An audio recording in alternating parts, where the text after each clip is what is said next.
This is COC STV. For those of you who haven't seen our show before, Children of Change, Stop the Violence.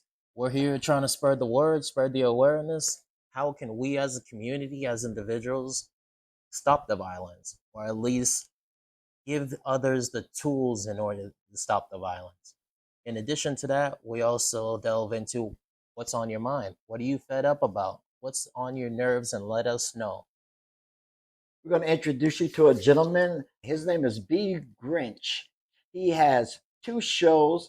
One Media presents Spotify, Castbox, and on Facebook. Grinch, please say hello and introduce yourself. Hello there.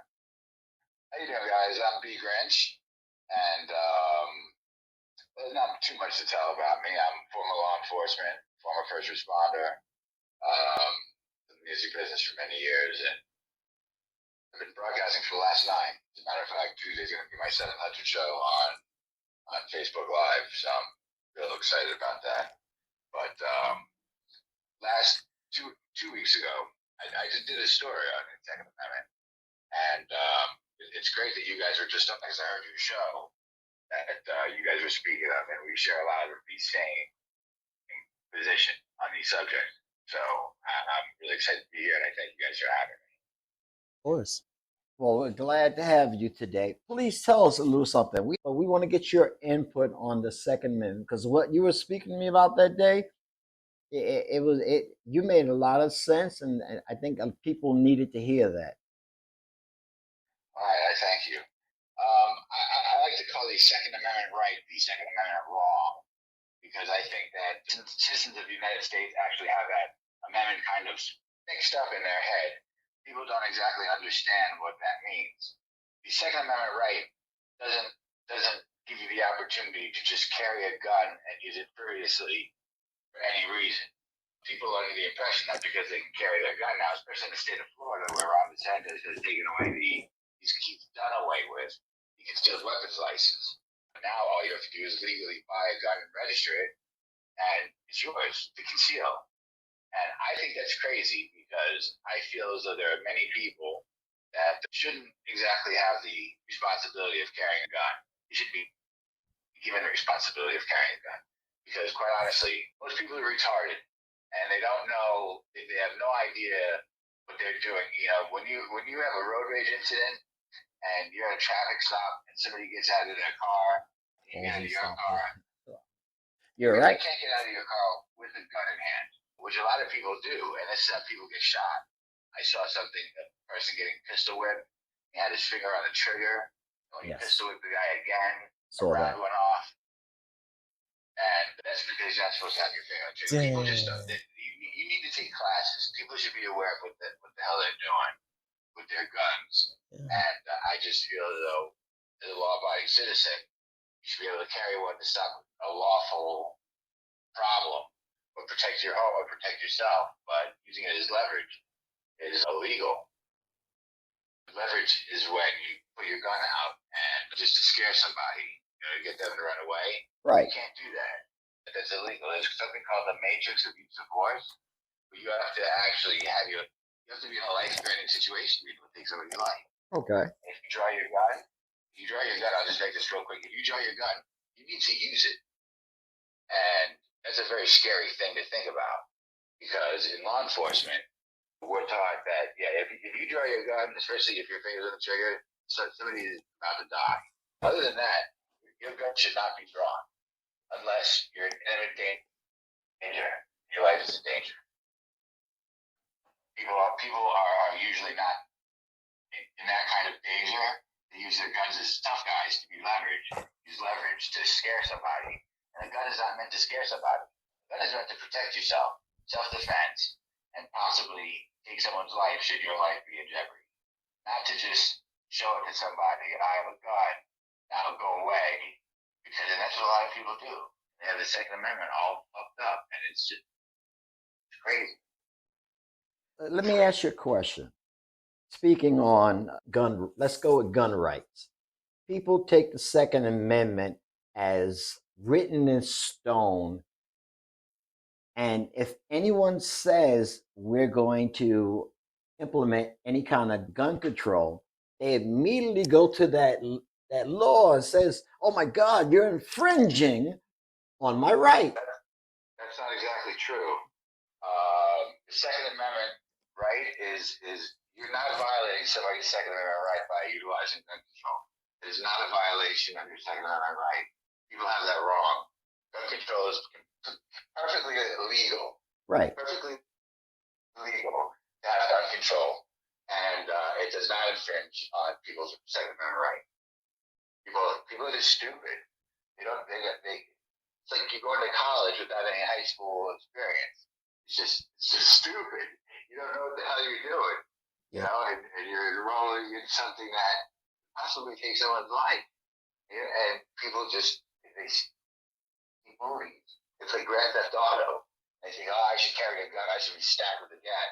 It's just not the way it's supposed to be. Yep. In my opinion. So let me ask you a quick question. Sure. Being that said, do you think more training, more obstacles for people to get through to get their gun would slow down what's happening now? People killing each other, people road rage. Absolutely. First of all, a guy that gets out of his car to road rage should be carrying a gun because it's a psychological problem. Mm-hmm. If you get out of your car, you start arguing with someone else, that's a psychological problem. Right. People with psychological problems should not be allowed to carry a gun. Absolutely. I have a question. Sure. Looking at it from, I'm not saying I'm taking one side or the other. I'm just asking this question in the perspective of a gun-toting, gun-loving individual. So, at what level of gun control is it that would actually call it infringing on the Second Amendment rights? Because like you said, there's a lot of people out there, as soon as you start talking about gun control, they think, oh, that's going against my Second Amendment rights, or you're violating it, this is unconstitutional, blah, blah, blah. But also, like you said, it is perfectly legal to have some restrictions, some laws in order to let people know exactly how to use a gun, who can use it, what type of levels, and so forth. So going back to the question, at what level of gun control would it constitute violating the Second Amendment rights, in your opinion? Well, I think taking people's guns would be an infringement of gun control, an infringement inside of gun control. That's a great question. I don't think I can answer that because I think that, I believe in just de-escalation skills. I'm a former MMA fighter, and I have no problem defending myself. I don't need to carry a gun. I wouldn't carry a gun. As soon as I got off of law enforcement, I sold my guns. I got rid of them. Mm-hmm. But I have interpersonal skills. So if I'm in a confrontation with somebody, chances are I can talk my way out by de-escalating the situation without having using any kind of physicality or the use of a weapon. But that's a great question. I think that if somebody is caught using a gun for leverage, it should be taken from them, and they should be arrested. Yes. I think gun control in that respect should be very well understood. But it's not. It's still the Wild West. And here in Florida, I'm not. Listen, guys, I'm going to be honest with you. I'm a practicing anarchist, which means not the chaotic kind. I've just got a little thing with our government. You know, I have a couple of disagreements with the way it's run. And for that reason, I don't really praise a political side. But I think in all facets of society, there has to be law and order. There definitely has to be law and order. And people, in the state of Florida, Ron DeSantis, you know, he's making it the Wild West again. And you can't open carry, but to carry a gun inside your waistband, covered by a jacket or a shirt, it's too accessible. Same as open carry. Yep. What's that? It's same as open carry. I'm sorry. Yeah, pretty much. This is my opinion on concealed. I could be wrong, but my vision of concealed is in a licensed official holster in an area where it's not too easy to get, but if there's a certain situation, an emergency situation, you're able to get it and you're able to use it when that situation warrants it. like you said, I don't believe for like a concealed being in your phone, in your pocket, or just right under your shirt. Because I think that's honestly Right. too simple for somebody to just get out and use it like road rage or brief argument or just a sudden, I agree with you. yeah. I, like I completely agree with you. it's pretty much like Paul said. It's open carry. It's open carry. Just you're just making it fashionably okay to go around. Exactly. We want to say thank you to B Grinch for all your input, sir. We'd love to have you back on another time to do another segment with us. It was my pleasure. Thank you. I appreciate all your perspective and what you've seen and how and different ways that us as a community or individuals could move forward with gun control, with understanding the Second Amendment and not jumping to conclusions based off either A, the media, or our own skewed perspective. So I really appreciate that. Thank you. I appreciate you guys letting me come on here and air my opinion. Thank you very much, guys. Thank Thank you. you. Have a great one. Have a great cast, guys.